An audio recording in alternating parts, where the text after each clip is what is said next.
Tumaas ng halos 20% ang kriminalidad sa bansa ngayong taon. Sa Metro Manila, pinakamaraming krimen ang naitala sa Quezon City. Yan ang tinutukan ni June Veneracion. May 11, 2014, marami nagimbal sa walang habas sa pamamaril sa Quezon City. 4 ang patay. Ang mga biktima, napagtripan lang daw ng mga umano'y thrill killer. Ayon sa PNP, sa buong Metro Manila, ang Quezon City Police District ay nagtala ng isa sa pinakamaraming krimen mula Enero hanggang Mayo ng taong ito. Tanging ang Quezon City ang lungsod na sakop ng QCPD. At kung ikukumpara noong nakarang taon, mas dumami rin ang krimen ngayong taon sa Quezon City. Malaki pa rin ang area ng Quezon City. Kaya nga may mga proposals dyan, katulad niya na dagdagan ng police stations, magdagdag pa ng 2 para mas maganda, mas tutok ang coverage. Pero kung tutuusin, mas malaki ang crime volume ng Southern Police District, mahigit 21,000. Pero maraming syudad ang sakop ng SPD, tulad ng Makati City, Taguig Pateros, Parañaque, Las Piñas, Muntinlupa at Pasay.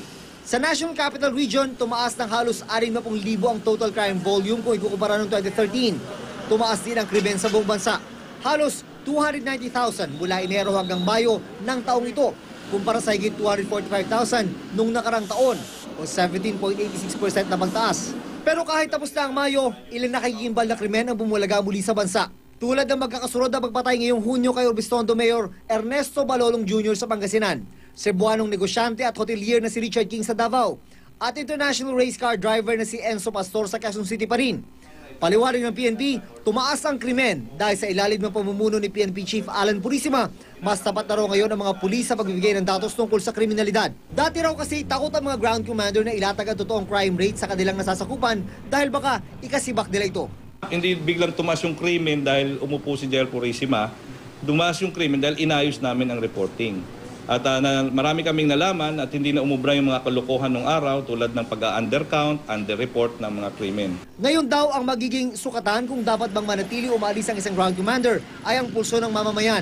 Nung nasa Japan ng Pangulo, ipinagtanggol nito si Purisima, isang malapit na kaibigan ng Pangulo at dating miyembro ng Presidential Security Group ng presidente ang ina nito na si Corazon Aquino.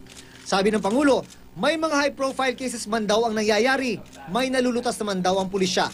June Veneracion, Nakatutok, 24 Oras.